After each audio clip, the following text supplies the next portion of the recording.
7h, 9h sur Radio Courtoisie, suivez la ligne droite. Et vous venez nous parler de quoi alors aujourd'hui, Mike ? On va parler de McKinsey, tiens. Oui, vous avez raison. Puisque personne n'en parle. Hein.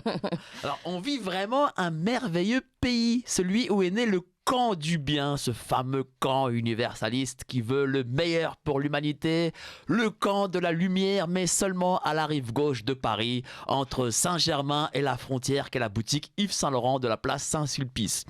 Hors de ce périmètre, l'électricité est pas payée, faut pas déconner quand même.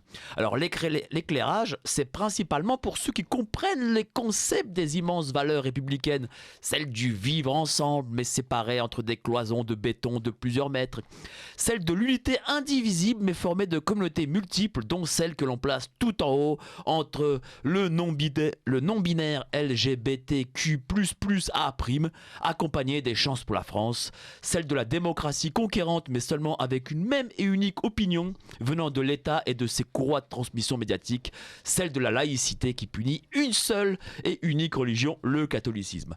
Pour la France périphérique, qui n'est pas essentielle, mieux vaut qu'elle garde l'obscurité et les ténèbres, ce serait ballot qu'elle comprenne l'arnaque républicaine. En réalité, comme le disait le bon député En Marche du 6e arrondissement, M. Gilles Legendre, notre erreur est d'avoir probablement été trop intelligent, trop subtil. Il ne s'agit donc qu'une question de subtilité que nous, les pauvres gars, n'avons pas encore. D'ailleurs, je réclame à l'Éducation nationale des cours de subtilité pour nos chères têtes blondes, enfin, ce qu'il en reste. J'entends là les mauvaises langues dire « Il n'y a pas de démocratie en France, il n'y a aucun débat pendant ces présidentielles. » Mais comment peut-on dire des absurdités pareilles ? Il y a autant de démocratie en France qu'en Ouganda en 1973. C'est dire.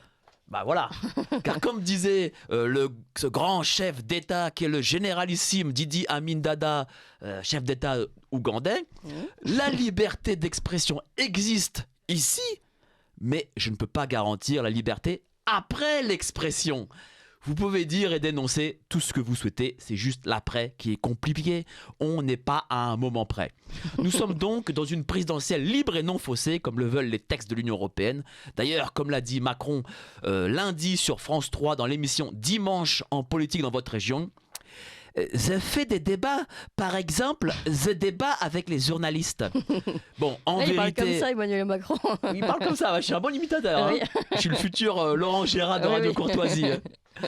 Bon, en vérité, ça s'appelle une interview. Hein. Il y a juste une confusion de termes, mais ça arrive. Oui. Alors, on va pas chipoter pour si peu, et ça prouve que le bon président, dans son esprit, il débat chaque jour, chaque heure, chaque minute. C'est notre Idi Amin Dada à nous. Apportez-moi du sucre dans mon café. Il manque de la vinaigrette dans ma salade César. Brigitte, ce soir, je me couche à 22h. Voilà, là aussi, des débats présidentiels enflammés avec des Français pris totalement au hasard au sein de l'appareil d'État de l'Élysée. Je ne laisserai pas dire que la démocratie est bafouée. Ça, je ne le laisserai pas. Jamais. C'est comme le dernier exemple en date, balancé par des fascistes, complotistes, antisémites, racistes, homophobes, islamophobes, misogynes et poutiniste, votant sûrement Le Pen ou Zemmour sur la soi-disant affaire McKinsey. Moi j'interroge, hein. On ne peut plus en France donc donner 1 milliard d'euros à une entreprise privée qui ne respecte pas les lois de marché public, qui ne paye pas d'impôts depuis 10 ans sur notre territoire, dont l'objectif est de diriger le pays avec des notes bidons à la place de l'administration publique, des ministres et des conseillers de ministres qu'on paye déjà très cher. Mais franchement, moi je comprends plus rien. Donc dans ce pays, on peut plus rien faire alors. Donc pensez donc ne pas avoir confiance dans ce cabinet privé dirigé par un fils Fabius, alors que cette famille a tellement fait et tellement donné de sa personne pour la France. Hein. Le père, responsable mais pas coupable, président de conseil constitutionnel qui valide toutes les lois de la Macronie. Bientôt, il jugera constitutionnel de se déplacer partout, enroulé dans des rideaux de douche pour lutter contre la pandémie Omicron, ou ce fameux deuxième fils qui, avec un RSA, se paye un appartement de 7 millions d'euros à Saint-Germain-des-Prés avec l'aide d'une banque amie du pouvoir. Hein, tout ça, du pouvoir. Vous bouffée d'air, de droiture et de probité. Ça fait du bien à nos poumons déjà pollués. Ils en avaient bien besoin. Alors je prie pour que toute une génération de Fabius vienne aux affaires. Un neveu, le petit-fils, la cousine. Vite, des Fabius, on en veut plein. En attendant, un extrait de Maître Divisio dans le Divisionnaire, sa chaîne YouTube, dont j'ai la chance de présenter sur sa plainte contre le fameux cabinet McKinsey. Espérons que cette affaire d'État devienne enfin une affaire médiatique. À l'époque, je voulais me constituer. À l'époque, effectivement, j'ai déposé plainte. Incontestablement, j'ai déposé plainte.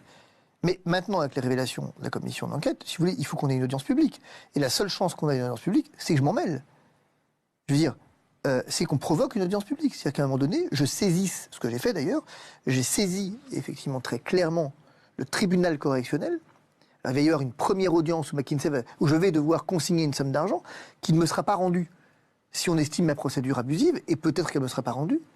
Mais il y aura ensuite une deuxième audience correctionnelle où on va faire le débat du faux témoignage, et il faudra que le parquet vienne à l'audience nous dire les yeux dans les yeux que non, je ne veux pas m'en mêler, s'il ne veut pas s'en mêler. Que le représentant du ministère de... Si jamais le parquet fait ça, c'est qu'on saura d'où il prend ses instructions. Et il faudra effectivement que McKinsey s'explique sur les faits qui lui sont reprochés dans le cadre d'une audience publique. Publique, l'audience. Alors je ne compte pas qu'elle soit couverte par la presse, évidemment. Il ne faudrait pas non plus trop en demander.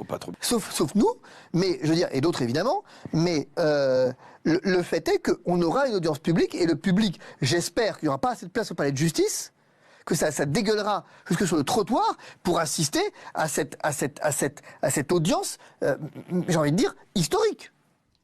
Voilà, donc on entendait Maître Divisio dans Divisionnaire sur sa chaîne YouTube avec cette fameuse plainte contre le cabinet McKinsey. Vous avez raison de trouver que tout va pour le mieux dans le meilleur des mondes et qu'il est important de s'intéresser à ces choses si peu importantes. Et justement, vendredi soir, avec Maître Divisio, nous faisons une émission spéciale McKinsey. Ah, très bien. Vendredi soir 21h. Sur Divisionnaire, donc. C'est ça. La nouvelle chaîne qui cartonne. C'est ça. Avec évidemment la chaîne de Gérard Info. Merci beaucoup. Merci. En tout cas, Mike Borowski. Et puis à la semaine prochaine.